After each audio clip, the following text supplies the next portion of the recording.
Buenos días otra vez. Bienvenidos a todos, a los que nos vienen siguiendo desde la sesión anterior y a los que se incorporen ahora a esta nueva sesión aquí en la sala y también a través de Internet y a través luego de Canal UNED. Tenemos ahora el placer de recibir a una colega nuestra, a Elena González Blanco, del Departamento de Literatura Española. Elena tiene una trayectoria y una formación realmente de esas que quitan el aliento. Doctora en Filología Hispánica, licenciada en Hispánicas y en Clásicas, Premio Nacional de Fin de Carrera, Premio Nacional de Doctorado, no se puede pedir más. Todo eso, además, con trabajos con másteres en otras universidades, en la Carlos III, con estancias de investigación en el CSIC, en Alcalá, atención en Harvard, atención King's College, Queen Mary en Londres, UNAM, Bonn, lo que quieran. Todos los idiomas habidos y por hablar los habla con títulos superiores y además es una persona que yo creo que es como el espíritu del Renacimiento en nuestros días, porque a esta formación espectacular y a esta trayectoria docente e investigadora espectacular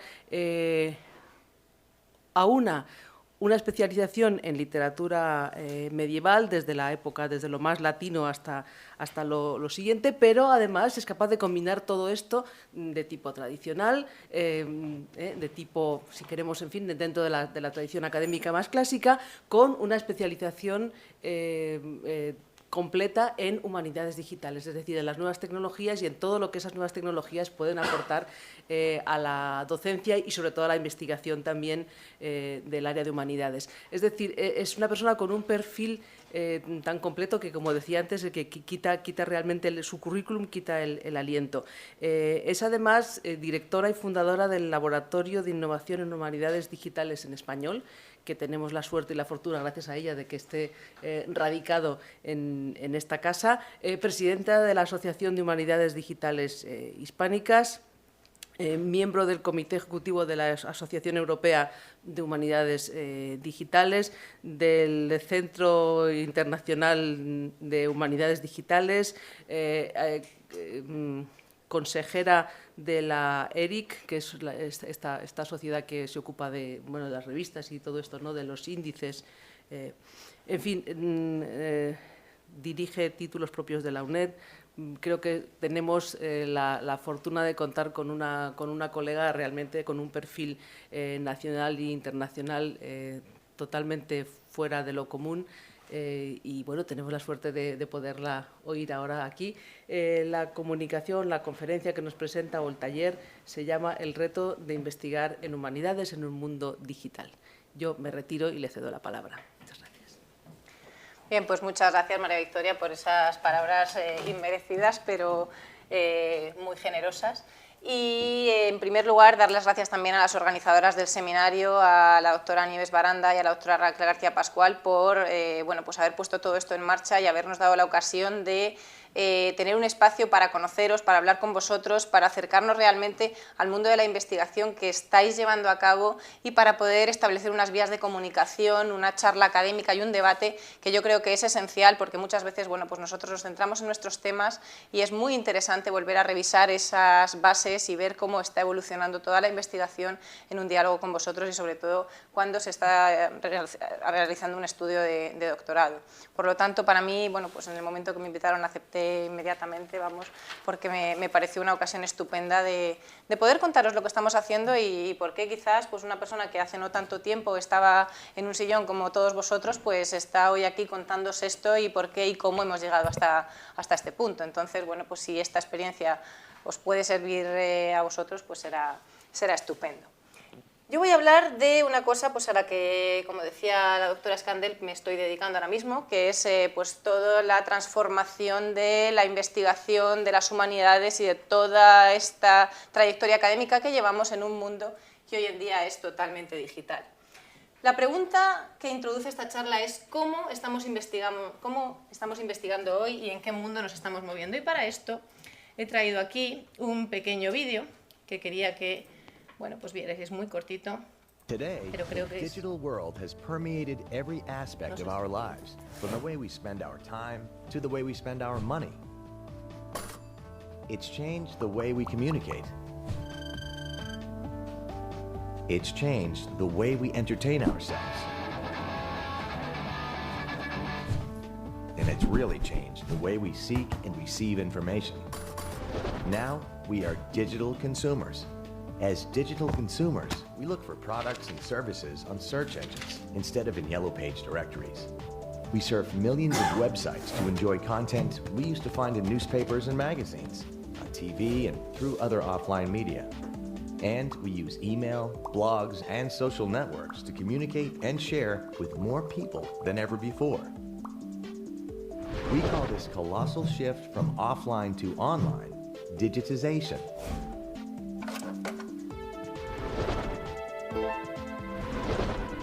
And it's the most significant transformation of our time. And at the pace we're going, soon all the media we consume will be digital. Media has digitized, your consumer has digitized, and your business is next. In fact, Bien, esto era un poco lo que quería mostrar para ver en el mundo en que nos estamos moviendo hoy. Y entonces mi pregunta viene aquí, bueno, se habla de business digital, comunicación digital, todo es digital, el mundo es digital. Y la pregunta entonces es, ¿y dónde están las humanidades? ¿Cómo somos? ¿Cómo son las humanidades en este mundo digital? Ahora se habla mucho de humanidades digitales, es una etiqueta, está de moda, pero ¿realmente son las humanidades digitales? ¿Las estamos haciendo digitales? ¿Estamos viviendo las humanidades y la investigación en el mundo digital tal y como estamos viviendo en otros ámbitos? La ciencia ha evolucionado y todas las técnicas de investigación han evolucionado y todos estos aparatos que vemos ahora mismo en pantalla pues no se pueden seguir usando para las cosas que estamos haciendo actualmente. Si uno va al dentista pues no se va a encontrar ese sillón que tenemos ahí, por ejemplo, o ya no utilizamos las máquinas de escribir. En fin, todos estos planteamientos que han hecho ir cambiando a las distintas disciplinas nos afectan también a nosotros, que en el campo de las humanidades han hecho evolucionar nuestros hábitos de lectura, han hecho evolucionar nuestras formas de comunicación y de interacción con el resto de las personas, pero también con el resto de nuestra comunidad científica, y han hecho evolucionar la forma de trabajo y de aprendizaje que tenemos. Si no, por ejemplo, no estarían ustedes en la UNED. Así, estas nuevas humanidades que se vienen fraguando con este cambio y con toda esta tecnologización de nuestro mundo se han convertido en lo que se llaman humanidades digitales. Pero ¿dónde están? ¿Qué son las humanidades digitales? Bien, en esta esfera que trata de representar un poco la posición de esta nueva disciplina dentro del círculo, pues se encuentran en una intersección entre las llamadas tradicionales disciplinas de humanidades, que podemos tener como literatura, arte, antropología o historia, pero también las disciplinas científicas de la computación, de la informática. Se encuentran ahí un poco en medio, incluso con intersecciones con otras áreas como la psicolingüística, la psicología. Toda esta charla que hemos visto antes, efectivamente, viene un poco a llamar todo este campo de la interdisciplinariedad. ¿Hacia dónde está yendo la investigación ahora? ¿Cuáles son las vías de obtener nuevos resultados? Bien, pues esta forma de mezclar distintas disciplinas es realmente el método o el sistema para obtener nuevos resultados de investigación. ¿Y por qué ahora? Bueno, pues ahora porque realmente podemos, tenemos los medios. Hace 10 años no podemos hacer lo que estamos haciendo ahora. Realmente estamos en un momento en que nos encontramos en la cresta de la ola, en que Internet está en todas partes y en que las posibilidades se nos han abierto y han cambiado totalmente el panorama que tenemos a nuestros pies. Por lo tanto, si volvemos un poco al tema de qué son las humanidades digitales, pues quizá para tranquilizar o para inquietar un poco más diré que es una etiqueta. Es una etiqueta como tantas otras para nombrar un fenómeno que se ha venido llamando con muchos otros nombres.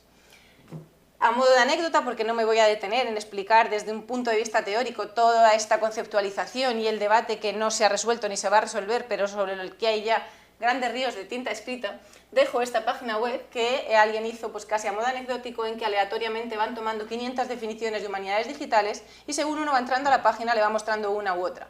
Entonces, bueno, pues según el día que les pille, pueden encontrar distintas definiciones hechas todas por académicos, eso sí, que no es una cosa absolutamente aleatoria, pero puede dar una perspectiva de la variedad de cosas que uno se puede encontrar en este campo.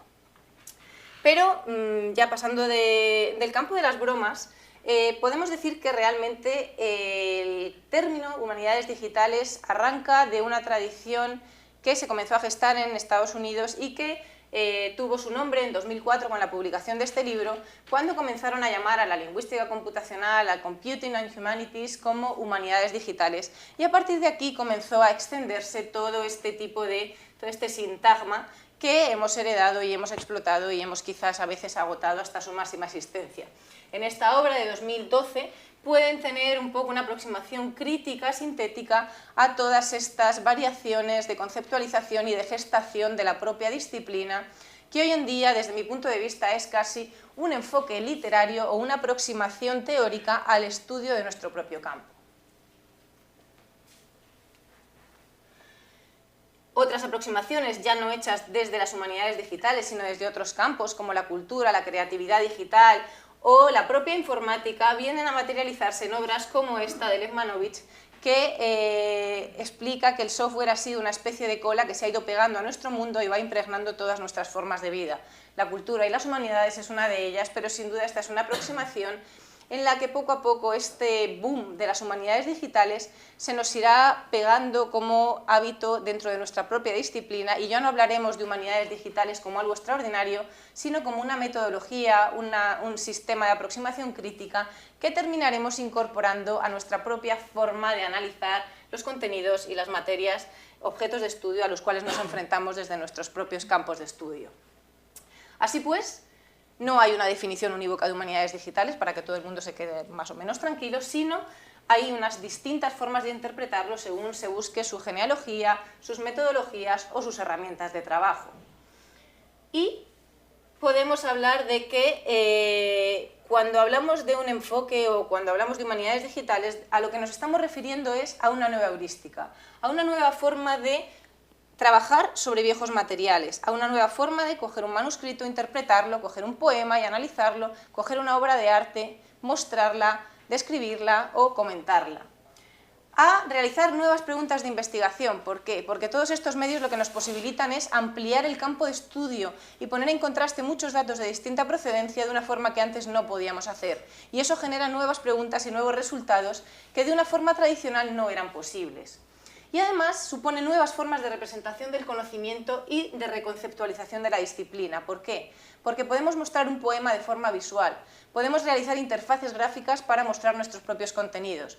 Esto, así contado, suena un poco etéreo, pero dentro de un rato pondré unos cuantos ejemplos para poder ilustrar todos estos cambios. Una pregunta podría ser esta que aparece en pantalla. ¿Puede un crítico analizar si en el siglo XIX se publicaron entre 20.000 y 30.000 novelas, cómo era la crítica literaria en el siglo XIX? ¿Cómo hacemos una aproximación a un problema de este tipo desde el punto de vista de la filología utilizando métodos tradicionales de investigación? Bien, de una forma tradicional, ¿cuántas obras se podría llegar a leer un crítico? ¿Qué tendría que leer el crítico para poder analizar esta corriente literaria en una determinada época? Pues tendría que partir de otras corrientes críticas, apoyarse en otras teorías y hacer una lectura o un análisis de varios textos más concretos. Con las humanidades digitales se abren enormemente las posibilidades y surge lo que se ha llamado el distant reading o lectura distante. ¿Qué es esto? Bien, esto es un concepto acuñado por el investigador Franco Moretti que resultó de unas investigaciones realizadas en la Universidad de Stanford, en el Literary Lab, laboratorio de análisis literario, en el que lo que hacía era comparar en su Atlas de la Literatura Europea una serie de novelas de los siglos XVIII y XIX. La aproximación de la lectura distante supone tomar todos los testimonios al mismo tiempo, someterlos a un análisis computacional y establecer unos resultados automáticos para comparar los datos. Es decir, no se trata ya de ir a un libro y analizar cada uno de sus contenidos con una lectura detallada y anotada, tal como se puede hacer en filología tradicional, sino automatizar todo este tipo de análisis extrayendo determinada información y buscando elementos comunes en todas estas novelas. Así pues, no será una lectura tan fina ni tan detallada de cada uno de los textos, pero sí que podremos tener unos análisis generados en esas 20.000 obras de forma simultánea para poder obtener de un solo golpe de análisis, pues por ejemplo, todos los lugares geográficos o todas las fechas que en ellas aparecen mencionadas. Y a partir de todos esos datos, poder extraer conclusiones científicas que respondan a nuevas preguntas de investigación. Esto, por ejemplo, son los resultados de este tipo de investigaciones. Redes entre personajes permiten pues poder establecer conexiones entre las cosas que los propios textos mencionan o autores que mencionan a cierto tipo de personajes que tienen cierto tipo de relaciones. Esto lo puede hacer un ordenador de forma automática y con estos datos nosotros podemos extraer muchas conclusiones que resultan altamente novedosas e ilustradoras para nuestro ámbito científico. Y esto es lo que se ha venido llamando el distant reading. Así pues, estos nuevos proyectos digitales tienen una serie de peculiaridades que quizás sí que habría que hacer notar para poderlos considerar de humanidades digitales. Primeramente, utilizan una tecnología que además no es cualquier tipo de tecnología, sino una tecnología que está específicamente adaptada a nuestros problemas y a nuestro campo de investigación. Y esto es importante, porque frecuentemente oímos comentar a personas que están investigando en humanidades: necesito un informático. Bueno, pues cuando uno está enfermo no dice necesito un médico, dice necesito un dentista o necesito un podólogo. Aquí es un poco lo mismo. Cualquier tipo de tecnología no vale para cualquier tipo de problema, sino que hay una serie de desarrollos que se han realizado específicamente para ocuparse del análisis textual en humanidades. Por ejemplo, los sistemas de etiquetado TI y XML como un sistema de codificación específica para problemas de humanidades. Los sistemas de datos enlazados y web semántica, todo un complejo corpus de vocabularios de metadatos para clasificar contenidos de humanidades que se ha venido llevando a cabo por iniciativa de las bibliotecas. O bien las propias bases de datos para gestionar la información de una determinada manera y siguiendo unos protocolos que han sido específicamente preparados para humanidades.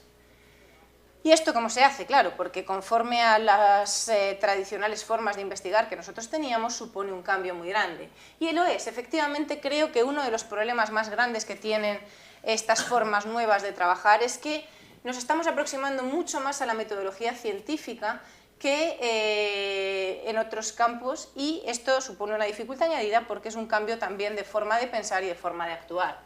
Supone un trabajo colaborativo e interdisciplinar casi imprescindible, porque nosotros no podemos hacer todo. El investigador en este campo no puede ir solo. Necesita además un conocimiento del software y además el uso de un software que sea estándar, que sea compartible y que sea libre. ¿Por qué? Porque los avances en este sentido, los avances en la investigación, presuponen que nosotros podamos dejar un código asociado a un determinado tipo de proyecto de humanidades que otro proyecto pueda llegar después y reutilizar. Entonces, esta cultura de partir sobre lo que otros han hecho y continuar también desarrollando todo ese tipo de información, pero no solo en humanidades, sino también en informática, supone también un gran avance y un gran cambio. ¿Por qué? Porque generalmente los proyectos de nuestro campo que utilizan tecnología no suelen ahondar tanto en cómo está esa tecnología utilizada ni ponerla a disposición de los que vienen después. Entonces, esta idea es fundamental para poder investigar en este campo de humanidades digitales de forma que sea totalmente interdisciplinar y tenga resultados en ambas vías, tanto la tecnológica como la humanística. Y además supone, claro, una mentalidad innovadora con respecto a los patrones a los que quizás estamos más acostumbrados. Quizá ustedes no, porque lleven menos tiempo investigando y esto ya pues les pilla más cercano, pero lo cierto es que para nosotros la forma en que nos enseñaron a investigar y a estudiar pues ha cambiado totalmente a la forma en la que nosotros nos encontramos ahora, con la que las bibliotecas, por ejemplo, nos ofrecen los textos o la información que podemos encontrar o cómo tenemos que publicar esa información. Y la última pregunta es ¿y para quién? ¿Para quién? Para todos. O sea, el acceso abierto, la difusión y la publicación, pero no solamente a través de artículos científicos, sino a través de todos los posibles canales, es otra de las bases para la comunicación de esta nueva comunidad científica. Hay un espíritu de comunidad en torno a las humanidades digitales, de compartir contenidos y de hacer trabajos con gente que está en la otra punta del mundo, que también es fundamental a la hora de conocer y de hacer avanzar pues, todos los proyectos. ¿Por qué? Porque el mismo problema que estoy teniendo yo para analizar mi texto, para marcarlo, para extraer ciertas conclusiones, probablemente ya lo haya tenido otra persona. Y además aquí hay que añadir una cuestión, que es que en España este campo ha llegado un poco en la cola y de los últimos. Entonces, todos estos problemas a los que nos estamos enfrentando tenemos la suerte de que por lo general alguien ya los ha visto. Entonces siempre es muy agradable y muy fácil tirar de algo cuando ya hay soluciones que funcionan en este campo. Por lo que, en ese sentido, es bastante gratificante entrar en un campo en el que las cosas ya están más o menos asentadas. Así, la propia Comisión Europea afirma en este comunicado del año 2014 que hay una serie de habilidades o de actividades que son claves ahora para todos los desarrollos, tanto de investigación como pues de la propia gestión del mercado, aunque aquí realmente esto forma parte de la Agenda Digital Europea, que también se ha traducido en la Agenda Digital Española. ¿De qué se habla en este tipo de documentos? Se habla de innovación abierta, se habla del potencial de otras disciplinas, se habla de ser creativo, de ser innovador, de utilizar la tecnología como base para todas las investigaciones y de hacer cierto énfasis en la ciencia de los datos, las humanidades digitales y las estructuras vivas del laboratorio. Es decir, las cosas están yendo por aquí y tenemos que ir por aquí. Estemos investigando en humanidades, en medicina, en periodismo o en donde sea. Esto es un poco el campo en el que, desde el punto de vista de la investigación, nos están brindando y en el que todavía nos resistimos a entrar porque parece que estos son las TIC o esto es nuevo. No, esto no es nuevo, esto ya existe, esto es nuestro entorno y esto está a nuestro alrededor. Y como parte de nuestra investigación y como parte de nuestro objeto de estudio también debemos de incorporarlo. Además, hay una buena noticia, creo que es una excelente aliciente también, y es que esto abre muchas puertas. Es decir, parece que bueno, pues meterse a estudiar humanidades, a estudiar filología, pues era una vía muerta que solo conducía a dar docencia, a realizar investigación o a trabajar en una editorial con suerte. Y que bueno, pues uno que hacía el doctorado tenía sus posibilidades ciertamente limitadas. Abrir vías en el mundo digital abre unas puertas enormes en cualquiera de los campos. Gestionar la información, recuperar la información, gestionar bases de datos, marcar textos, en fin. Se abren además al mercado laboral unas perspectivas en humanidades que hace unos años eran impensables. Y esto creo que es de importancia fundamental para superar esa crisis de las humanidades de la que tanto se ha hablado y para poner nuestra disciplina al nivel de disciplina científica como pueden estar otras ciencias. Entonces, bueno, en Estados Unidos, por ejemplo, se ha desarrollado el movimiento que se llama Alt Academy, es como carreras alternativas a la academia en este sentido y utilizando también esta formación digital y estos medios. Y realmente es una cosa que está teniendo muchísimo éxito. ¿Por qué la gente estudia humanidades digitales? Pues no solamente por la aplicación en investigación en humanidades, sino por las salidas y la formación que estas nuevas disciplinas están ofreciendo. Están dotando al mundo de profesionales que ahora mismo España no identifica, pero que son muy necesarios en bibliotecas, en museos, en instituciones culturales y en un montón de lugares donde realmente esta formación se necesita como parte del trabajo que se va a desarrollar día a día. ¿Por qué? Porque todas estas estructuras se están renovando, están necesitando volcar su información a unos medios en que todavía no tienen identificado cómo hacerlo y necesitan especialistas en este campo. Por lo que, en fin, creo que es una buena excusa para poder meterse en este campo también. Y ahora vuelvo un poco a ¿y cómo hemos llegado hasta aquí? ¿Y esto por qué? ¿Y por qué vengo yo hoy aquí contando todo esto si yo tengo un doctorado en filología hispánica y hice filología clásica? Bien, quizás porque la evolución ha ido muy rápido. En esta línea del tiempo empieza la era de los ordenadores en los años 80, en los años 90. Aquí pues todos éramos un poquito más pequeños, pero existíamos, en fin, no hace tanto tiempo. Después llegamos a lo que era la web 2.0 en los años 90, 2000, donde empiezan a aparecer las primeras páginas web estáticas. Cuando empezaba Internet, cuando teníamos esas conexiones tan lentas que pitaban en el teléfono, teníamos unas páginas en las que uno entraba y veía, pero no podía hacer nada más. Solamente tenía acceso a información a la que antes no podía haber tenido. Después todo evolucionó muy rápido y permitió la interacción con los usuarios, la comunicación, el Messenger, estas primeras comunicaciones, el correo electrónico y lo que es la llamada la web social o web 2.0 que viene a gestarse entre el año 2000 y el año 2010. ¿Y dónde estamos ahora? Bien, ahora mismo estamos en la parte de la web llamada web semántica. ¿Por qué? Porque toda esta socialización se ha potenciado muchísimo, pero se ha llegado a un punto en que hay tanta información en la web que es necesario organizarla. Y ahí también entramos nosotros. ¿Por qué? Porque es necesaria la creación de una sintaxis, de una semántica dentro de la propia información digital que permita, por un lado, identificar cuáles son los fragmentos de información que andan ahí puestos y, por otro lado, estandarizar y comunicar. La palabra interoperabilidad es una de las claves que ahora mismo está destacándose en el mundo digital. Esta analítica de datos, esta comunicación, estas conexiones son muy importantes a la hora de ver qué es lo que ahora mismo se está poniendo de moda. Parece que, bueno, cuando uno habla de Big Data, todo el mundo está ahí, ¿no? Pues realmente, ¿qué es lo que podemos hacer nosotros? Pues eso, aplicado a las humanidades. Y no estamos tan lejos. Pero volviendo a esto, las humanidades digitales comenzaron hace mucho tiempo. En el año 1949, este sacerdote, el padre Roberto Busa, creó las primeras concordancias digitales de la obra de Santo Tomás de Aquino, el llamado Index Thomisticus. Esta fue una obra que hizo con un ordenador del tamaño de una habitación, en la cual además IBM pues, le puso toda la tecnología como experimento y en función de la Iglesia. O sea, fue una de estas historias que realmente uno lee con cierto placer porque son absolutamente, en fin, muy divertidas cuando uno piensa las complicaciones que tenían estos pobres investigadores para hacer cualquier cosa cuando la tecnología era como era, pero lo hizo. Hizo las concordancias de Santo Tomás de Aquino y puso la primera piedra dentro de esta larga tradición. Mi pregunta es, ¿y qué pasó desde 1949 hasta hoy?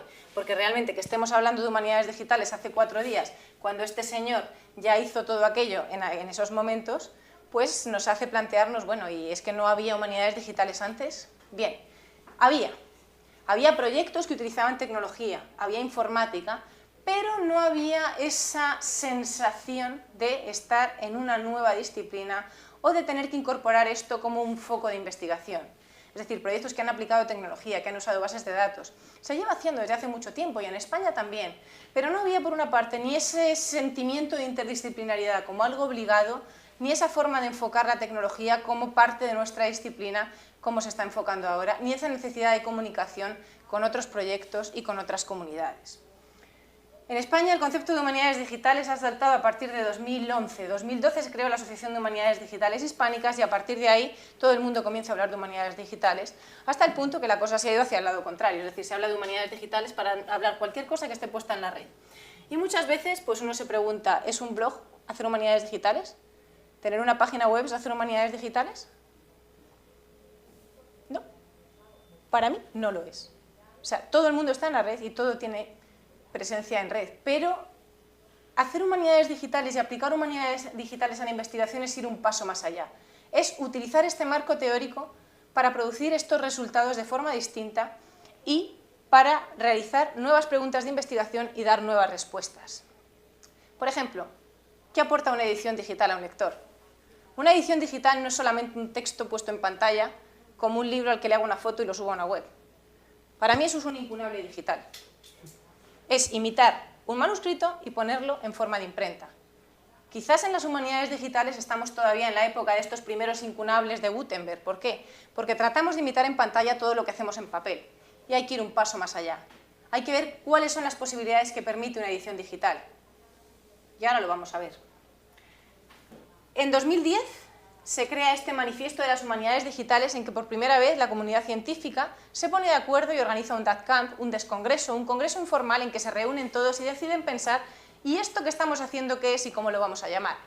Aquí en este manifiesto se habla de nuevas configuraciones multimedia, de nuevas herramientas técnicas y medios digitales y del ámbito de lo abierto, de la comunicación y del open source como forma de desarrollar la disciplina en una comunidad científica.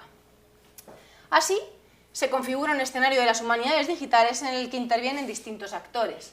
En primer lugar, los proyectos, lo que cada investigador o cada grupo de investigación está haciendo. Cuando hablaba de ediciones digitales me refería a esto.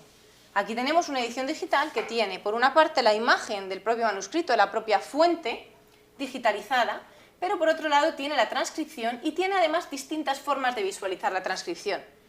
Pero he aquí lo interesante, el lector es el que elige lo que quiere ver. No es como en la filología tradicional el editor o el filólogo el que predispone o focaliza a los lectores cuál es el contenido al que van a acceder, sino que es el lector el que elige. Es un poco los libros aquellos de Elige tu propia aventura, donde era el propio lector el que decidía quiero ir por aquí o por allí. Las humanidades digitales nos ofrecen esta posibilidad, hacen que el lector sea el que decida cómo quiere ver el texto en la página, qué tipo de texto quiere ver, si quiere ver la edición paleográfica, si quiere ver la edición crítica. ¿Cuál es el papel del filólogo entonces? Ya no es tanto el de tomar esas decisiones filológicas claves para mostrárselas al lector, sino el de ofrecer distintos tipos de posibilidades y decidir cuál es la forma en que se las muestra. Y aquí cambia la pregunta de investigación y cambia el modo de trabajar y el procedimiento. Y esa es un poco la idea con la que quiero que salgan de aquí. En este otro proyecto, por ejemplo, que es la lírica de los los poetas alemanes medievales online, pues se muestra, por ejemplo, lo mismo, el texto fuente que sirve de base, una transcripción del texto, las distintas variantes al mismo tiempo de los mismos textos y además distintas formas de representarlo con transcripciones antiguas, modernas, incluso la música con la que estos textos se realizaban. ¿Y cómo se hace todo esto? Bueno, pues codificando este texto y etiquetándolo en XML, con unas tecnologías de marcado que ya están estandarizadas para nuestro campo y que utilizan un tipo de codificación con la cual podemos comunicarnos en distintos proyectos y permite comunicar música con imágenes y con texto. ¿Qué hacen las bibliotecas digitales? Bien, pues van hacia este mismo campo, hacia esta misma línea, buscando que haya comunicación entre los distintos recursos. Este proyecto que les he puesto en pantalla es el proyecto Europeana, la gran biblioteca digital europea, que lo que ha hecho ha sido ir agregando elementos de distintas bibliotecas y de distintas fuentes para realizar un buscador común entre todas las bibliotecas, museos e instituciones culturales que han ido añadiendo y aportando documentación. ¿Qué es esto? Pues esto es una fuente de investigación enorme.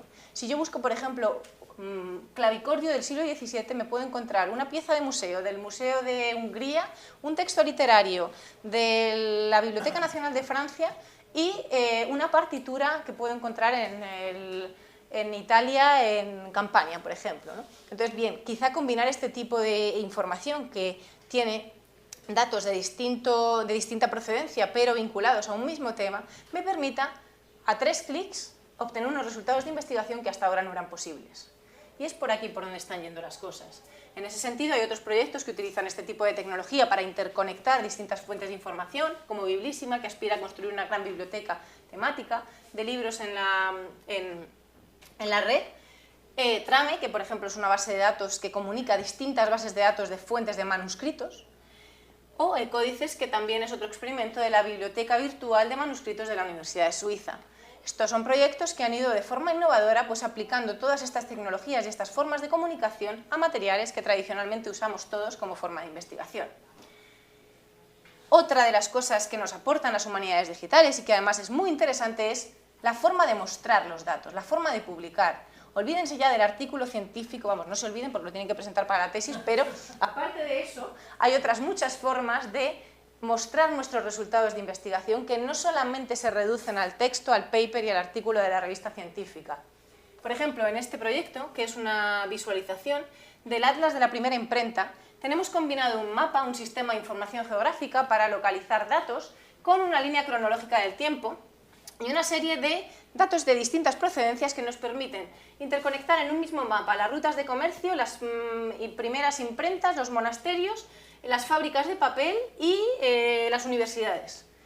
Si uno va moviendo por este cursor el navegador, pues el mapa va evolucionando. ¿Qué nos hace esto? Bueno, pues esto nos hace ver claramente por qué la producción literaria se fue moviendo a través de las distintas imprentas en Europa en la Edad Media durante todos estos años.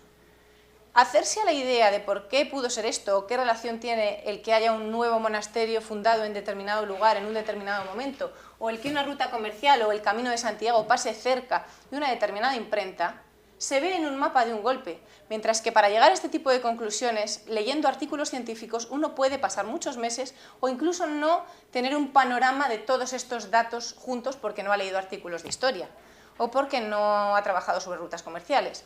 Es decir, ¿qué nos permite esto?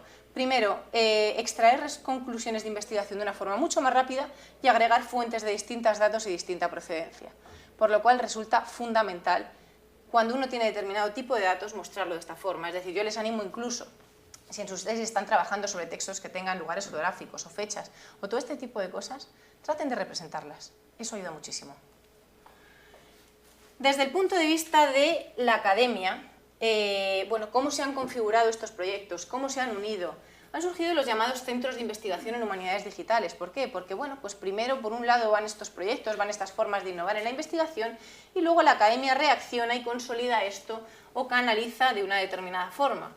Así, hoy en día, esto está tomado pues, de la web de Internet, que es el Consorcio de Centros de Investigación en Humanidades Digitales, pues han surgido en las distintas universidades muchas iniciativas, cada una con sus focos, unos más centrados en edición digital, otros en nuevos medios, otros en infraestructura, otros en manuscritos, otros en anotación, en fin. Han surgido un ecosistema de centros de investigación interdisciplinares y mixtos que comparten como problema este enfoque novedoso, creativo, interdisciplinar y digital para todas sus investigaciones.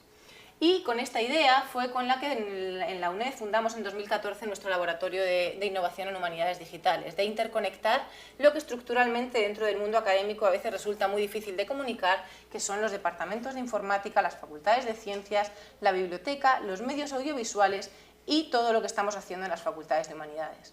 Y realmente creemos que el resultado pues, está siendo estupendo en ese sentido. Desde el punto de vista de las infraestructuras, claro, estas formas nuevas de investigar crean unas nuevas necesidades. Por ejemplo, necesitamos servidores para alojar nuestras páginas web, aparte de necesitar informáticos o de necesitar determinados servicios tecnológicos, necesitamos software, necesitamos licencias. Esto tiene que haber alguna forma de canalizarlo y efectivamente han surgido varias iniciativas europeas, como este gran proyecto de infraestructura Daria, en el cual pues España está viendo si se mete, si no se mete, pero en el cual ahora mismo participan 15 países europeos que lo que tratan es de poner en común todos sus avances en este campo hacia las humanidades digitales y compartir esos resultados de investigación y sobre todo esas infraestructuras que han permitido realizarlos. Un ejemplo de ello, en Alemania han creado un entorno de edición digital que se llama TextGrid, que permite etiquetar textos, subirlos a un repositorio y publicarlos. Bien, pues si esto funciona y se puede extender a otros países, lo que han hecho los alemanes ha sido compartirlo para que el resto de los miembros del consorcio los puedan usar. En Francia han creado un portal de edición abierta que también permite hacer el mismo tipo de cosas, publicar, conocerán por ejemplo el portal de Hypothèse, que es el portal de blogs. Bueno, pues esto ha sido una de las iniciativas que se ha llevado a cabo en Francia desde las humanidades digitales también. Bueno, pues se trata ahora de cuando algo funciona, extenderlo a la comunidad, mejorarlo y entre todos hacerlo extensible. Esta otra infraestructura, Clarín, ha trabajado en tecnología lingüística, comenzó sus andanzas en lingüística computacional y ahora se ha especializado sobre todo en todas las tecnologías aplicadas al lenguaje, de forma que uno puede entrar aquí y ver todo lo que se está usando para el análisis de corpus orales, para el etiquetado sintáctico, para el análisis morfológico. ¿Por qué? ¿Qué han hecho aquí? Bueno, pues han visto que había muchísimos proyectos de este tipo y han dicho vamos a hacer un observatorio virtual de tecnología lingüística. Vamos a hacer un buscador para que alguien, si está buscando un lematizador del español medieval o un lematizador, pueda encontrar todos los lematizadores que se han hecho en los distintos países. Y a partir de ahí pueda utilizar el que mejor le sirva o combinar dos de los existentes, ¿no? Y avanzar en este sentido. ¿Qué tienen aquí también? Un repositorio de proyectos, un repositorio de datos. ¿Por qué? Porque es muy difícil a veces enterarse de lo que hay. Porque lo difícil de todo esto es saber encontrar la información que a mí me puede resultar útil para mi propio proyecto. Porque lo que decía antes, el problema de investigación que yo tengo probablemente alguien más ya lo haya tenido y con suerte igual ya hasta lo ha solucionado. Y si yo doy con esa solución, a mí me puede ahorrar meses de trabajo. Entonces, pues ir descubriendo todo este mundo para ver cuáles son las soluciones que se han aplicado es altamente interesante. Y por último, dentro de este panorama, desde el punto de vista político, esto se ha ido configurando académicamente. ¿Por qué? Porque surge una nueva comunidad que además está muy dispersa. Estas comunidades de humanidades digitales no trabajan en el mismo sitio. Yo ahora mismo estoy conectada con investigadores que están en Argentina, en Alemania, en Italia, y estamos todo el tiempo en comunicación, porque pues los medios lo permiten y nuestros intereses de investigación se han encontrado. Esto se ha venido configurando en las asociaciones internacionales, que han ido al principio vinculadas a cada país, pero que se han agrupado y se han comunicado en forma de la Alianza Global de las Humanidades Digitales. Esta alianza tiene un congreso al año que junta a unas 1000 personas de distintos lugares y es absolutamente impresionante lo que se puede ver allí. Vamos, si alguna vez en la vida tienen ganas de ir a un congreso bonito, interesante y grande, vamos, yo les animo a que vayan aquí porque verdaderamente es una excelente ocasión. Además, el año que viene es en Canadá, el año siguiente en México, o sea que son además sitios bastante interesantes. A nivel local también todas las asociaciones se han ido configurando, así en España ha surgido nuestra asociación, en Italia la suya, en Alemania la suya, en Argentina, en México, en Brasil, y además estas asociaciones se han configurado hace relativamente poco tiempo. Como decía, la de España empieza en 2012, pero es que estas otras tampoco son mucho más antiguas. Más o menos esta explosión de asociaciones y de formas de comunicación y de, sobre todo, legitimación o reconocimiento de la disciplina como disciplina académica ha sido muy reciente. Podemos hablar de que en Europa ha tenido lugar en los últimos 10 años y en Estados Unidos puede tener unos 20, pero desde luego no más allá de eso. Y una vez visto todo este panorama, que sí, sentado ahí suena muy bonito y uno dice sí, pero ¿y mi tesis qué? En fin, esto es muy bien, pero a mí me queda muy lejos, el mundo digital estupendo, pero yo de informática no sé nada, a mí me tienen que ayudar. Vamos a ejemplos un poco más concretos. En primer lugar, les voy a contar qué es lo que hemos hecho nosotros. O sea, es decir, no voy a hablar de proyectos que uno puede encontrarse por ahí en la web, sino de experiencias reales que hemos ido desarrollando y un poco de las necesidades que nos han ido surgiendo. En mi caso, por ejemplo, ha sido el estudio de la poesía. O sea, yo hice una tesis doctoral de la forma más tradicional del mundo comparando poemas latinos con poemas franceses, italianos y castellanos para ver los orígenes de la lírica romance. Y como digo, efectivamente mi forma de trabajo fue buscar en bibliotecas, acercarme a los distintos testimonios y hacer una comparación. ¿Dónde ha ido evolucionando todo esto? Bien, el objeto de estudio, como digo, es el mismo. Un poema copiado en un manuscrito, este es un texto Encuadernavía, que bueno, pues aquí tienen un poco su fuente. Pero, en cambio, la investigación es bastante más compleja. Es decir, una vez uno tiene las fuentes, tiene los textos, ¿qué puedo hacer yo con esto como investigador en este mundo digital en el que me veo abocado hoy día? La investigación tradicional, en el caso de la poesía, por ejemplo, pues se basaba en un cómputo silábico manual, en analizar verdaderamente cómo era la estructura de los poemas, cómo eran las sílabas, cómo se comparaban 2 o 3 testimonios para ver pues, las variantes lingüísticas, las variantes poéticas, las variantes del copista, en fin, la edición crítica, todo este tipo de cosas. Y bueno, pues extraer unas conclusiones de una forma más o menos individual basándose en publicaciones anteriores. ¿Qué me permite hacer el mundo digital? Bien. Primero, olvidarme de contar sílabas porque me las va a contar el ordenador, cosa que ya me va a ahorrar un montón de horas de trabajo bastante monótonas. Después voy a poder comparar un montón de textos a la vez sin tener que leerme todo con tanto detalle, el distance reading que hablábamos antes. Además, voy a poder recuperar toda esta información a partir de un motor de búsqueda que me va a buscar resultados en distintas tradiciones poéticas sin que yo tenga que hacer todo este tipo de esfuerzo de lectura. Y además voy a poder compartir esto que yo estoy haciendo con otros investigadores en distintas tradiciones. Voy a poder hacer estudios de literatura comparada porque voy a tener acceso a otros materiales en distintas lenguas que además ya van a tener realizados sus propios análisis. ¿Ciencia ficción? Porque me están mirando con una cara como diciendo, sí, venga, otra de chinos. Bien. Realmente esta clasificación se ha venido haciendo ya desde hace tiempo. Uno tiene un poema y tiene una serie de propiedades que ha ido etiquetando, que ha ido buscando, ¿no? A veces con el post-it o con el boli, el autor, el título, el incipit, la lengua, la edición, la fecha, en fin, esto uno se hace una ficha, ¿no? Cada vez que analiza un texto. Pero además tiene una serie de propiedades como el esquema métrico, el esquema rimático, el isestrofismo, la rima, la notación musical, en fin. Estas son cosas que uno analizaría sea de un punto de vista o de otro.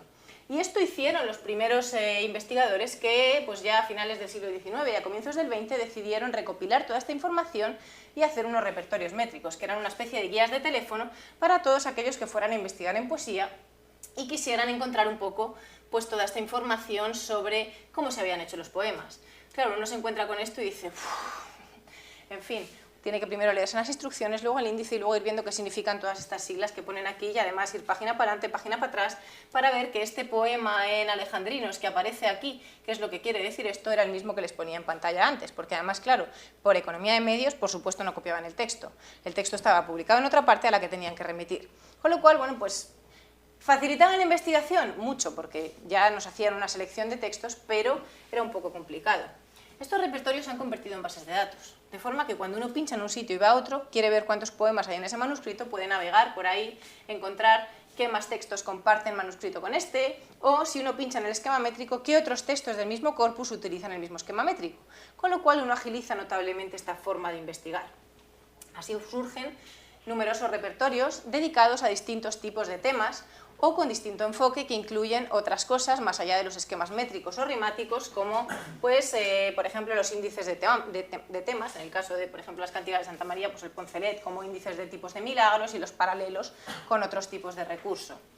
Nosotros, en el mundo hispánico, hicimos este proyecto, que es el repertorio de poesía medieval castellana, siguiendo un poco este impulso de digitalización de los repertorios, porque realmente uno de los problemas que teníamos es que no sabemos así, a grosso modo, cuántos esquemas métricos o cuántos poemas de distinto tipo hay en literatura castellana y en qué proporción.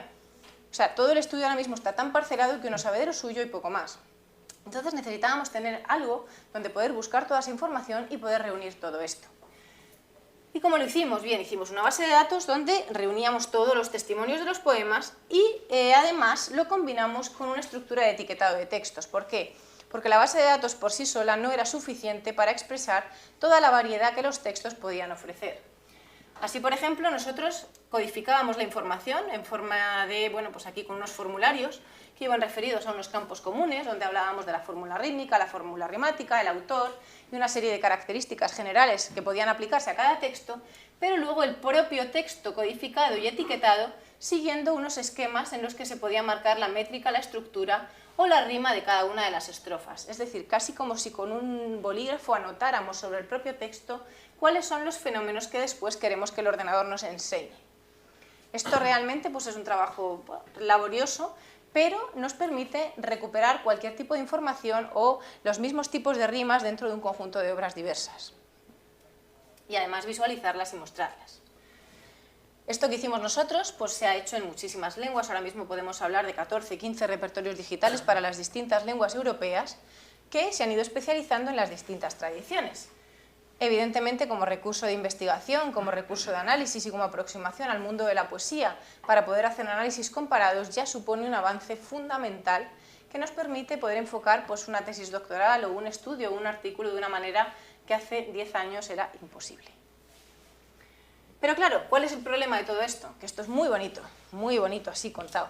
Pero el problema es que todavía hay repertorios que están escritos en papel, otros están escritos en sistemas que están representados en CDs, pero ni siquiera son accesibles a través de Internet, otros tienen sus propias bases de datos, que bueno, pues tienen un sistema propio, algunos están puestos en la web, la mayoría de hecho, pero no todos están codificados en XML o en TEI, en formatos exportables que permitan intercambiar información, y mucho menos que permitan hacer ciertas relaciones sociales y llegar a esta parte de comunicación de la web semántica en la que nos encontramos ahora tecnológicamente. Es decir, mientras que la tecnología nos permite alcanzar unas posibilidades que hoy en día hacen que sea posible hacer casi todo, la investigación en humanidades y en filología va mucho más atrás en este campo.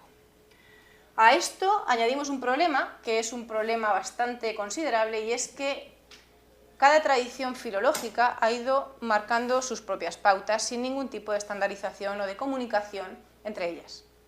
Por ejemplo, este poema, si lo vemos así, según el tipo de anotación o de codificación métrica que utilicemos, lo podemos llamar alejandrino, lo podemos llamar goliárdico, si pensamos en los poemas latinos medievales, podemos utilizar el sistema 12A, 12A, 12A para mostrar la codificación métrica, o podemos, si cogemos la parte de codificación latina, usar el 4x7pp más 7p. Y estoy hablando de lo mismo, del mismo esquema.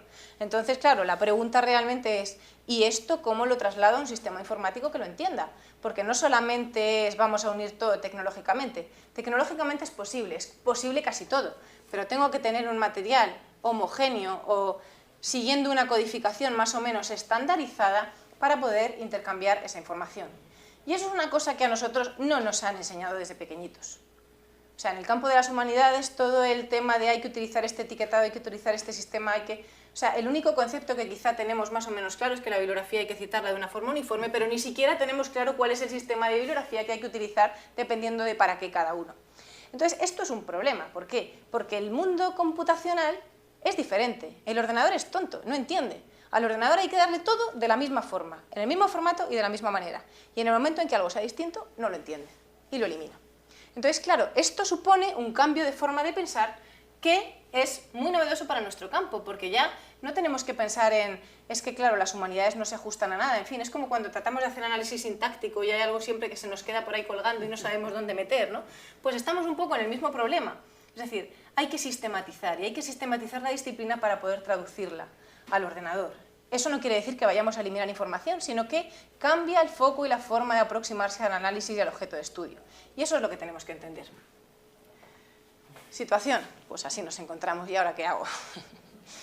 Bien, realmente es posible porque, como digo, bueno, pues dentro de este proyecto que les estaba contando, y además es un poco ahora en lo que estamos investigando, es en cómo comunicamos todo este tipo de informaciones que tienen una doble disparidad. Por un lado, tecnológicamente están usando sistemas distintos y por otro lado, filológicamente están usando formas o sistemas de codificar las mismas cosas. Bien, pues con una investigación interdisciplinar, o sea, con un trabajo que se haga de la mano entre los informáticos, los filólogos y un lenguaje y un sistema de comunicación común. Se trata de que cada una de estas bases de datos o repertorios identifique dentro de sus categorías cuáles son esos elementos comunes y pueda establecer esos nexos y esos lazos y poder relacionarlo con otros sistemas de información, con la web y con las posibilidades que la tecnología nos ofrece. No me voy a extender porque evidentemente esto es un ejemplo de un proyecto que es bastante complejo, pero quería ponerlo aquí para que se hicieran a la idea de hasta dónde puede llegar todo esto en un ejemplo concreto como es el análisis de la poesía, que ha empezado con un poema medieval. Pasando ya a cosas un poco, bueno, pues parecidas pero diferentes. Por ejemplo, en este proyecto que también hemos hecho con Argentina, es simplemente pues, un análisis de los textos del cancionero de Baena, en el que bueno, pues lo que se ha hecho ha sido recoger simplemente el texto del cancionero y poner una transcripción con un análisis métrico. También, nuevamente, pues este sistema de edición digital permite visualizar el manuscrito al lado del texto transcrito, etiquetado y con la métrica y la búsqueda en función de los distintos esquemas. Lo que además, en el caso de la poesía de Cancionero, como tiene distintos testimonios en distintas fuentes, pues nos hace hacer búsquedas mucho más ágiles entre los propios testimonios que se hayan repartidos en las distintas obras. Y claro, esto agiliza muchísimo la investigación. En este otro proyecto, que bueno, esto lo hizo un investigador italiano que estuvo 4 meses en Madrid trabajando con nosotros, directamente lo que hizo fue poner el Cancionero de Gómez Manrique de la Biblioteca del Palacio Real, etiquetando la imagen con el texto en proporción. Entonces, si uno va pasando el cursor por el texto, ahora no se ve porque no está puesto en internet, pero si van a la web lo pueden ver, pues automáticamente va reconociendo por dónde va el texto y por dónde va la transcripción, y además pues va marcando también las rimas. Esto es muy interesante como tecnología, por ejemplo, para estudios paleográficos. Cuando los documentos son muy difíciles de leer, tener la imagen y tener el texto transcrito al lado resulta muy interesante, y además permite enlazar la propia imagen con la transcripción. Hoy en día además está avanzando muchísimo en lo que es la transcripción automática y el reconocimiento de escritura manuscrita. Esa es otra de las líneas de investigación que están absolutamente abiertas y en vías de desarrollo, por ejemplo en el Centro de Visión por Ordenador de Barcelona, que se está haciendo también análisis de imágenes médicas y de radiografías, se está haciendo todo este tema de análisis digital de lingüística manuscrita, de forma que lo que hace el ordenador es buscar mismos patrones de distintos tipos de letra para identificar cuáles son las posibles repeticiones de las palabras.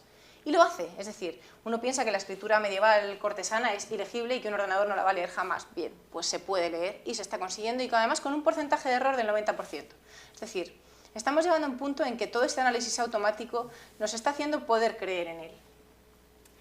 En este otro proyecto, por ejemplo, esto fue casi un pequeño juego que yo hice con los propios materiales que tenía de la tesis. Hubo un punto en que tenía un montón de carpetas con un montón de fotocopias, con un montón de artículos y un montón de textos que no sabía qué hacer con ellos. Entonces, bueno, pues lo que hice fue meterlos en una base de datos y subirlo a la red. Subirlo a la red y ponerlo a disposición de los investigadores que fueran a trabajar en Mester de Clerecía, que era sobre lo que yo había trabajado. Yo tenía textos italianos, textos franceses, textos españoles y textos latinos. Y todos los textos digitalizados. ¿Qué podía hacer con ello? Bueno, pues una base de datos y un mapa que me permitió mostrar a los investigadores dónde había testimonios de estos textos. De nuevo vuelvo al tema del mapa. Fíjense que cuando se habla tanto del Mester de Clerecía, por ejemplo, pues es muy difícil saber de dónde viene o a dónde va y cómo se ha gestado y todo esto. Pero si uno mira este mapa, creo que es bastante claro que en el norte de Francia tiene una concentración notable de textos de este tipo, así como el sur de Italia y la parte norte de Italia. Una conclusión así fue una conclusión que yo saqué después de 4 años investigando en toda una tesis. Y así, en un golpe de vista, se ve. Quiero decir, cómo se representa la información y cómo se pueden visualizar datos que proceden de puros textos resulta muy interesante para poder ver los resultados de investigación de una forma objetiva. Y ahora ya llegamos al mundo todavía más real y más normal y más del día a día. Y me pongo ahora en el papel de ustedes. Bueno, pues sí, esto es muy bonito, ¿y ahora yo qué hago? Yo que estoy haciendo la tesis, ¿cómo puedo aplicar esto a mi propio campo? Bien, evidentemente meterse en estos campos requiere una formación añadida, que no es fácil, tampoco vamos a engañarnos, es decir, requiere bueno, pues meterse en un campo que es tecnología, que tiene sus problemas y además es una metodología científica propia del ámbito de ciencias y pues tiene su complejidad. Pero hoy en día se han hecho tantas cosas que nos permiten incorporar poquito a poquito todo esto a nuestra propia investigación. ¿Y cómo hacemos esto? Bien, pues hay un montón de herramientas que ya están preparadas para que nosotros podamos usar. Y voy a poner unos pocos ejemplos, sobre todo para dejar un poco aquí la vía abierta a que ustedes salgan de aquí, se conecten a internet y puedan pensar en ¿y ahora cómo replanteo mi tesis? ¿Qué necesito lo primero? Bien, lo primero que quiero saber es en qué estoy yo trabajando, cuáles son mis necesidades y qué tipo de materiales tengo. Porque evidentemente esto del mundo digital es deslumbrante, pero tiene unas posibilidades infinitas y hay que saber localizar muy bien cuál es mi problemática de investigación y cuál es la solución que yo le voy a dar. ¿Cuáles son mis necesidades? Estoy trabajando con texto, ¿qué estoy buscando en el texto? Estoy buscando fenómenos sintácticos, estoy buscando variantes sociolingüísticas, estoy buscando métrica. ¿Qué estoy buscando? Estoy buscando la historia de ciertos tipos de personajes. Tengo textos de archivos, tengo otros materiales que no sean texto. ¿Qué tengo? ¿Qué herramientas son las adecuadas para el tipo de investigación que yo estoy desarrollando? Igual necesito cosas que me analicen textos o necesito cosas que me visualicen imágenes, no lo sé. No hay una solución única para un problema, es decir, necesito combinar distintos tipos de metodologías. Normalmente, pues, las tecnologías se combinan, se usan tecnologías de texto con imagen, con representaciones de visualización, con bases de datos, con mapas, es decir, esto de una sola herramienta para todo o algo que ya se ajuste totalmente a mi proyecto, pues si existiera no habría nuevos métodos de investigación. Es decir, se trata de abrir una vía que combine y mezcle diferentes cosas. Y que además, aquí hay que tener una mentalidad abierta, es decir, ir modificándolas conforme va evolucionando, porque yo hoy pienso que puedo necesitar esto, pero cambiar de opiniones de sabios y más en este mundo en que tanto la tecnología evoluciona como las propias necesidades y el propio aprendizaje del investigador va viendo realmente cuáles son las soluciones que mejor se adecúan. El propio proyecto de poesía que les he mostrado antes, este del repertorio métrico, bueno, pues fue un proyecto totalmente experimental. Empezamos a probar a meter los textos en una base de datos. Vimos que no era suficiente la base de datos porque no cumplía las expectativas de poder etiquetar los estribillos que no cabían en ninguna parte. Entonces decidimos pasar todo el texto a texto etiquetado. Y cuando ya teníamos todo el texto etiquetado nos dimos cuenta de que era imposible trabajar así porque el volumen de textos que teníamos pues hacía muy difícil perder tanto tiempo en etiquetar cada una de las obras. Entonces decidimos usar un sistema mixto y utilizar lo mejor de la base de datos y lo mejor del etiquetado de textos. Y al final esa fue la solución que funcionó. ¿Perdimos el tiempo? No. ¿Nos equivocamos? No, pero simplemente pues, fuimos avanzando en la investigación. Y esta es otra forma de avanzar en la investigación. No es todo publicar papers, publicar artículos, sino bueno, pues darse cuenta de los propios problemas y ir modificando y madurando los proyectos conforme a sus necesidades. Esto a veces crea ansiedad, porque uno quiere tener cosas, tener resultados, tener... Y claro, este mundo es un poco porque hasta que las cosas salen, pues es difícil, uno tiene la sensación de estar dando palos de ciego, y sobre todo cuando uno no ve las cosas en pantalla o no ve cierto tipo de resultados. ¿Resulta frustrante? Puede que sí, pero cuando uno consigue verlas, resulta tan gratificante que uno se olvida de lo anterior. Entonces, si bien este camino inicial o esta curva de aprendizaje puede resultar un poco dura, creo que al final los resultados que se obtienen merecen la pena. Y volviendo a lo concreto es, ¿y dónde busco yo herramientas? Bueno, pues para empezar, les recomiendo que se vayan a este directorio, que es un directorio de herramientas digitales de investigación. Entonces aquí realmente pueden encontrar de todo. Y en estos otros directorios también, pero bueno, así por poner un ejemplo, la presentación luego se la dejo para que vayan ya navegando a gusto por cada una de las webs, pero lo que tengo que pensar es qué quiero, anotar un texto, editar un texto, comentarlo, publicarlo en la web, organizar datos, editar imágenes, cortar vídeo, poner audio, mezclar, en fin. Hay de todo. Esta es la pantalla de este directorio que les decía de Dirt. Entonces comienza diciendo, necesito una herramienta digital para... Y aquí hay un montón de campos en los que se pueden descubrir cosas y ir viendo para qué sirve cada tipo de herramientas. Es una especie de guía de teléfono para cómo investigar en temas digitales. Y voy a poner una serie de 4 o 5 ejemplos para ir viendo pues, qué nos podemos encontrar. Por ejemplo, anotar. Yo quiero anotar un texto, porque tengo un montón de datos, lo quiero anotar y quiero además que se vean esas anotaciones sobre el texto. Pues hemos ido a Dirt y hemos ido a la categoría Annotate. A decirles que hay una traducción en español, o sea, la web ya funciona en español, porque además la traducción la hemos hecho nosotros en colaboración con Argentina. Es decir, una de las cosas que desde el laboratorio hemos ido haciendo ha sido pues, toda esta información que, como viene del mundo angloparlante, pues está prácticamente solo en inglés, abrirla a la comunidad hispánica como una de las actividades así fundamentales dentro de nuestra contribución al mundo de las humanidades digitales. Y efectivamente creo que esta traducción ha abierto muchísimas posibilidades a investigadores hispanicos.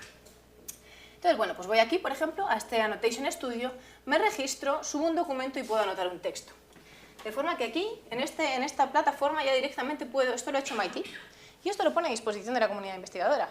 Vayan, suban un texto, pueden subir un manuscrito, pueden subir una transcripción y pueden anotarla sobre el propio texto y compartirla.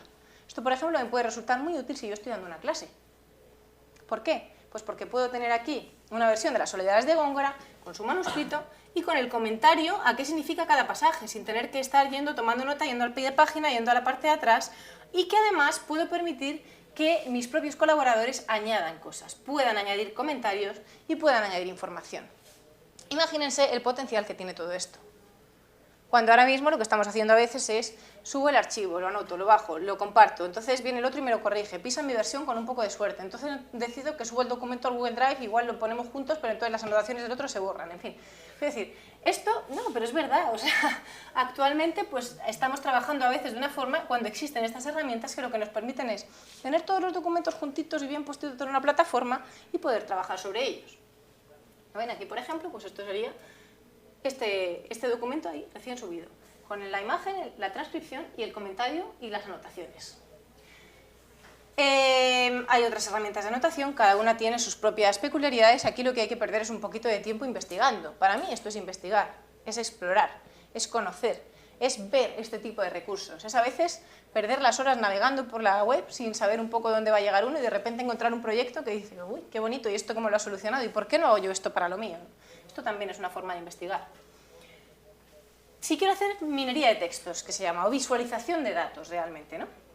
Esto, aquí les voy a enseñar una herramienta que es interesantísima y sobre todo para la gente que trabaja con temas de lengua y lingüística, es Voyant Tools.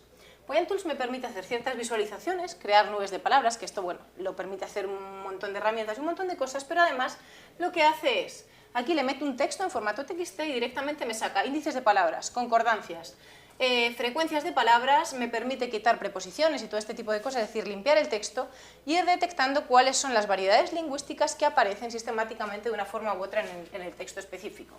Me crean además nubes de palabras, estadísticas, conexiones y me permiten comparar este texto con otros textos. Tener esto como herramienta de análisis de entrada, si quiero comparar textos de distinto tipo o extraer una serie de conclusiones sobre rasgos lingüísticos de un determinado texto en una determinada época, pues me facilita muchísimo la investigación. Y de estas herramientas les puedo asegurar que hay muchísimas.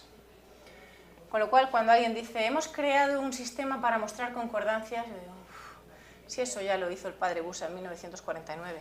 Ya no necesitan crear un sistema más para mostrar concordancias. Hay tantos. Pero lo que hay que hacer es usarlos, compararlos, ver las necesidades y ver qué es lo que se ajusta a mis necesidades de mi propio proyecto.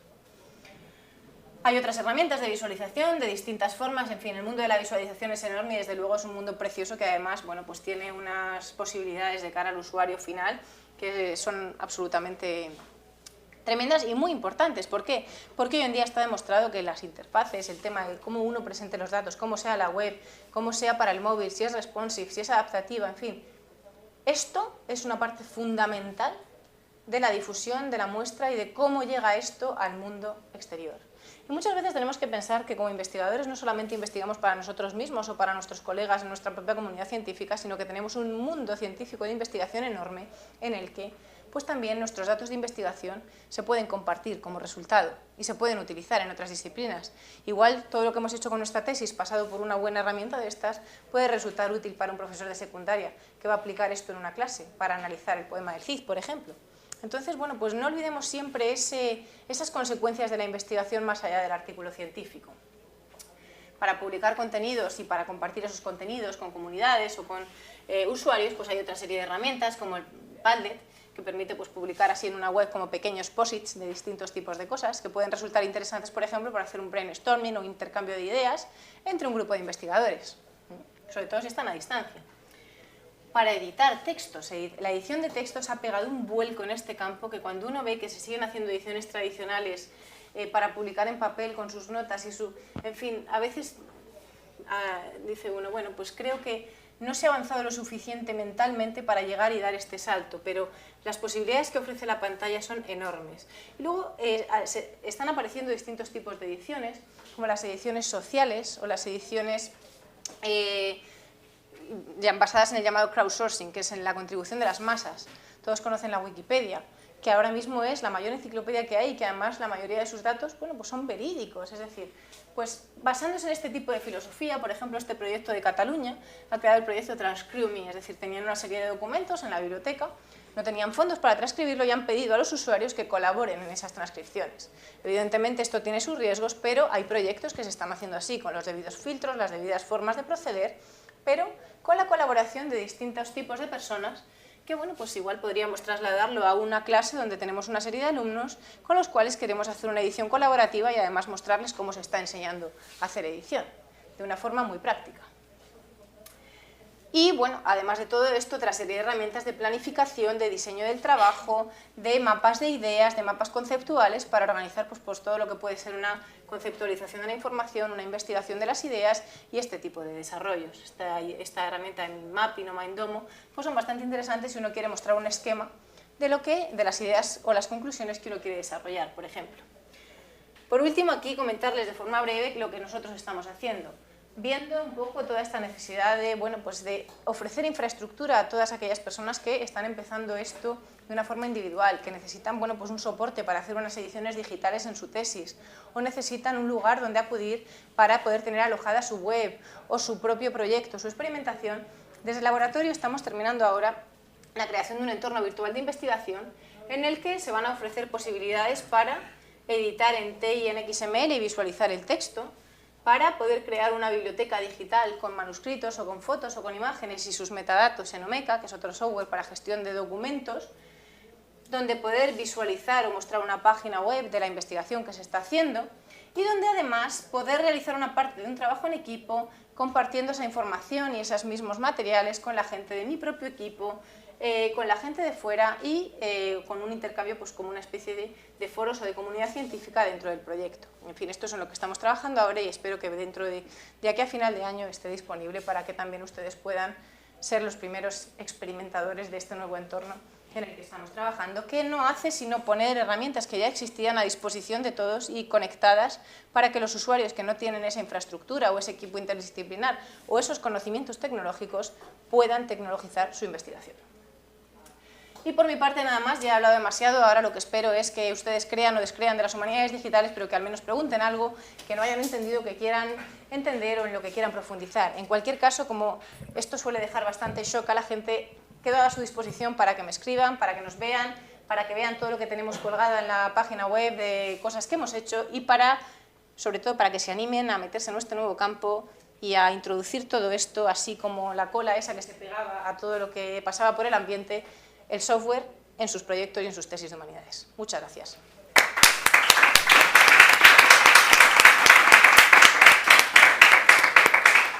Muchísimas gracias a la profesora Elena González Blanco por esta presentación tan deslumbrante, cautivadora y fascinante.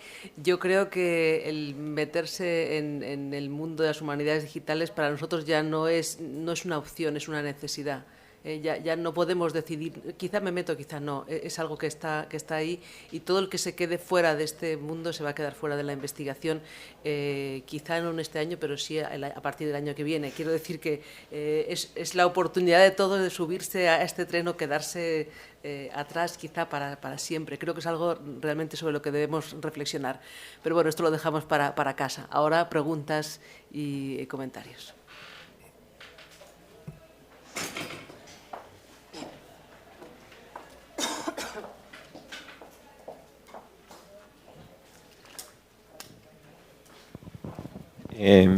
Buenos días, me ha encantado la exposición porque yo estoy haciendo mi investigación en este campo de las nuevas tecnologías. Mi pregunta es la siguiente. Yo estoy trabajando a nivel de escuela secundaria y en el tema del desarrollo de las competencias lingüísticas utilizando un MOOC, un Language MOOC. Estoy teniendo problemas en la bibliografía porque a nivel de MOOCs en high school no existe. Existe algo como en Estados Unidos de los AP Courses, que son cursos que están casi para pasar a la universidad, cursos avanzados, pero a nivel de secundaria me encuentro con ese problema para mi investigación, que no hay apenas bibliografía. Mi pregunta es, ¿cómo puedo adaptar la información que tengo de Language MOOC de las universidades, aplicarlo y buscar información que me ayude a aplicarlo a mi estudio de investigación? Bien, realmente, bueno, en primer lugar, una puntualización que me gusta siempre hacer. A mí ya hablar de nuevas tecnologías me resulta algo del pasado, es decir, esto ya no son nuevas. O sea, estas son las tecnologías con las que estamos conviviendo día a día. Entonces, bueno, pues quizá primero intentar desterrar este sintagma de nuestro vocabulario y hacerlas convivir así con nosotros verbalmente. Después, con respecto a lo que pregunta, uno de los problemas que tiene este campo es que efectivamente, si nos ponemos a investigar aquí, estamos en la cresta de la ola, es decir, vemos que de pronto todo esto sobre lo que estamos investigando se está gestando, incluso vemos que la propia reflexión teórica es posterior a los resultados de investigación. Eso es una ventaja, ¿por qué? Pues porque nosotros también somos los actores de los resultados de esa investigación. Igual cuando no hay es porque realmente pues eres tú el que la tiene que crear o tenemos un poco la responsabilidad de buscar otras fuentes o de generarlo o de ir un poco por esa vía. ¿Cuál es el problema de todo esto y sobre todo de su aplicación en la educación secundaria y en el tipo de materiales de contenidos digitales? Bueno, aquí hay un problema que ya excede un poco el campo de las humanidades digitales, pero es una cuestión de ámbito de aplicación. Es decir, en la red ahora mismo hay tantas cosas que lo difícil cuando uno llega al aula de secundaria y a este ámbito docente es poder enseñar a los alumnos y a los propios profesores a discernir entre lo que es una fuente de información fiable y lo que no. Es decir, ha cambiado muchísimo el campo de interacción. Antes se enseñaba a buscar información, a acceder a recursos, y ahora hay tanta información que la guía va por otro lado, ¿no? Entonces, efectivamente, el cómo encontrar esa información fiable o el cómo gestionarla de cara a los propios estudiantes y a los propios profesores es quizá la parte más retadora y en la que igual no tanta gente se para a pensar, ¿no? Porque ahora hay como una especie de obsesión por incorporar toda la tecnología a la propia docencia y a la propia investigación, pero a veces sin ver un poco cuál es esa procedencia o cuál es este tipo de cosas. En el caso este que me comenta de los MOOCs, yo, mi consejo por lo que entiendo de su pregunta y demás, que tampoco sé exactamente cómo se ha aplicado a ese campo, pero yo lo que intentaría hacer es no tirar solamente de lo que se encuentra en MOOCs, sino de otros materiales digitales relacionados, pues procedentes, por ejemplo, de bibliotecas, de infraestructuras culturales, de infraestructuras científicas, y poder un poco organizar toda esa información poniéndola a disposición tanto de los estudiantes como de otros compañeros como fuentes de información digital. O sea, bueno, pues igual es usted el que tiene que crear el MOOC. Hay un proyecto ahora que se llama Eco-Learning, que por ejemplo lo que permite es a cualquier tipo de usuario crear un MOOC. El problema de esto es que cualquier tipo de usuario crea un MOOC, con todas sus consecuencias. Es decir, por ahí va un poco también mi reflexión. Es decir, ojo que como en la red está todo y todo se puede hacer, pues ya no se puede uno fiar de todo lo que aparece por ahí. Entonces, bueno, pues ese problema nos lo encontramos con los trabajos de secundaria, claro. Que al final, pues nuestra labor a veces está en, como humanistas, diferenciar en cuál es la fuente de información fiable. No sé si he respondido a su pregunta o iba por ahí la cosa, pero vamos, creo que ahora mismo nosotros somos muy importantes como actores de selección o de orientación de toda esta información digital.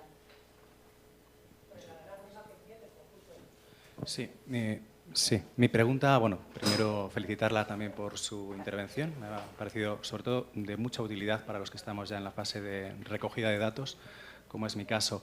Yo estoy haciendo un estudio de caso, estoy llevando a cabo un estudio de caso de estudiantes de español como lengua extranjera aquí en Madrid, en contexto de inmersión.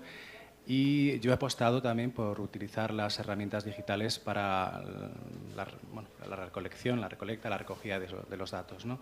Y me he encontrado con una sorpresa de última hora, y es que yo me había decantado por una herramienta para hacer un análisis narrativo, una investigación narrativa de muestras de producciones orales en audio, una herramienta que se llamaba, digo se llamaba porque ha dejado de funcionar, se llamaba Voices, con W. Era una herramienta gratuita que estaba en Internet, de acceso gratuito y abierto para todo el mundo, y de repente, después de 9 años de funcionamiento, los administradores, los que llevaban pues toda la carga técnica de mantenimiento, decidieron cerrarla porque no podían seguir manteniéndola.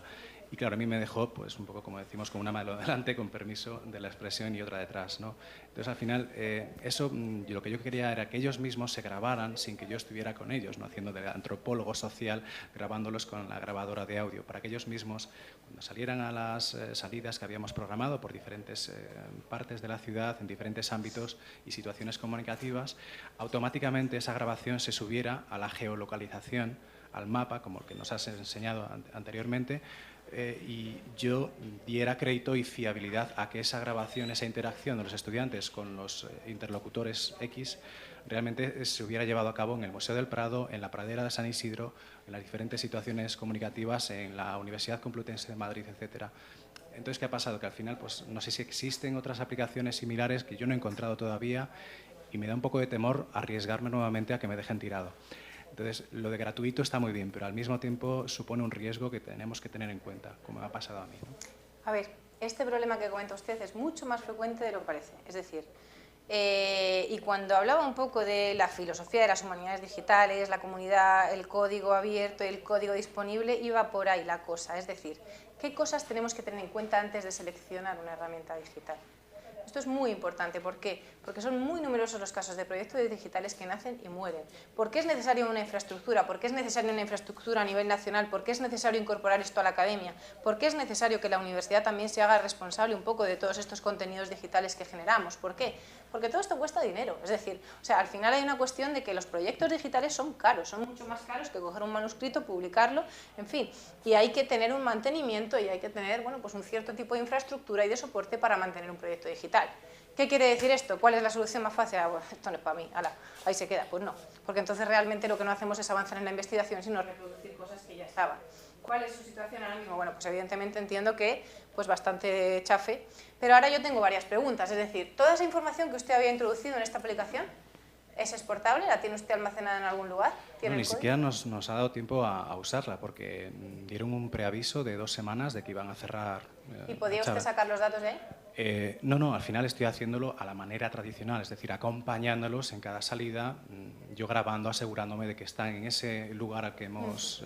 a lo que me refiero es decir, o sea, cuando uno utiliza, y sobre todo esto es un poco de cara a toda esta selección de herramientas, o sea, que hay una cuestión ya que no es solamente utilizar la tecnología para mi problema, y por eso antes de la diapositiva de selección de herramientas hablaba un poco de qué necesito, cómo lo hago y todo esto. Aquí hay una cuestión de buenas prácticas en la investigación de humanidades digitales. ¿Qué tiene que hacer uno antes de elegir una herramienta? Primero mirar si es accesible, si es gratis, si no es gratis, quién la hace fundamentalmente, quién la mantiene y cuántos usuarios, o sea, qué comunidad científica hay detrás de esa herramienta. Todos estos problemas, por ejemplo, nos los planteábamos nosotros al realizar el proyecto este del entorno virtual de investigación que les he mostrado. ¿Por qué nos decantamos por ese tipo de herramientas? Por ejemplo, ¿por qué nos decantamos por WordPress o por Meca? Porque hay detrás una comunidad de usuarios y desarrolladores que sabemos que nunca te van a dejar tirado, y eso es fundamental. ¿Por qué además? Porque permite exportar los datos que yo introduzca ahí y bajármelos a XML, que es un formato estándar de intercambio, y poder subirlos a cualquier otro tipo de plataforma. De forma que si yo tengo mi biblioteca digital, aunque yo la tenga en la nube, porque todos los proyectos están en la nube, pero esos datos automáticamente son exportables y me los puedo llevar a donde yo quiera en un formato estándar. Y eso es muy importante también. Y luego hay una cuestión también de la comunidad científica de desarrolladores, es decir, estas herramientas a veces son complejas, requieren un mantenimiento, una adaptación. Si hay 200 personas en distintos países que tienen una lista de correo que permiten hacer una comunicación y que me pueden ayudar, pues eso ayuda notablemente. ¿Por qué? Porque yo estoy solo en el mundo de la investigación, pero muy acompañado por estos otros colegas. Es decir, quizás aquí la figura del director de tesis se desdibuja un poco. ¿Por qué? Porque son mis propios colegas los que me hacen el peer review en mi investigación del día a día. Me pueden ayudar mucho. Yo ahora cuando tengo una duda en el etiquetado escribo a la lista de correo IT y digo, no sé cómo codificar esto. A los 10 minutos tengo 7 respuestas. Eso es una maravilla. ¿Por qué? Porque tengo consultoría a medida para preguntas específicas de mi investigación. Es decir, ¿y esto por qué? Pues porque quizás he seleccionado un tipo de tecnología que es lo que todo el mundo está usando. Y luego además hay otra cosa también, y es todas estas aplicaciones, cuando yo digo software libre y abierto, lo que quiere decir es que tienen normalmente el código de la propia aplicación disponible en GitHub. Y esto es fundamental. ¿Por qué? Porque en situaciones como la que le ha sucedido a usted, si estos desarrolladores se les ha acabado el dinero, no han podido continuar la aplicación y demás, y han dejado el código de todos sus desarrollos, cualquier informático puede recuperarlo, volver a instalarlo y reproducir todo este tipo de problemas. Entonces, estos son como pasos y condiciones que uno tiene que comprobar a la hora de decidirse o decantarse por utilizar o por meter toda su investigación en un determinado marco o en una determinada herramienta, porque claro, situaciones como le han sucedido le pueden suceder. La pregunta es, ¿tiene usted contacto con la gente que la está usando? ¿Puede usted recuperar de alguna forma el código de esa herramienta? Y claro, ante la situación así hay que buscar cosas parecidas. Lo que me comenta, pues no sé si exactamente tendrá las mismas funciones, pero sistemas de geolocalización debajo de las piedras. O sea, hay por todas partes. Y ahora mismo, pues por ejemplo, sistemas de reconocimiento de corpus oral y de gestión de corpora digitales, si entra en la página de clarin.eu que le he enseñado, hay un apartado específicamente de tratamiento de corpora orales, en la que creo que seguramente descubra herramientas que precisamente quería hacer una segunda pregunta, si me dejan un ratito. Muy breve, por favor. El Clarin, que entiendo que hay un repositorio, de lo que me dice, de muestras de corpus de lingüísticos orales, pero también hay corpus audiovisuales de grabaciones de vídeo. Hay de todo. ¿Sí? Y se sorprendería. Vale. Es decir, o sea, hay tantas cosas ahora mismo, yo cada día descubro algo nuevo. Entonces, por eso digo, busquen. Vale, muchas gracias. Nada. Muy bien, pues muchas gracias a todos por la participación.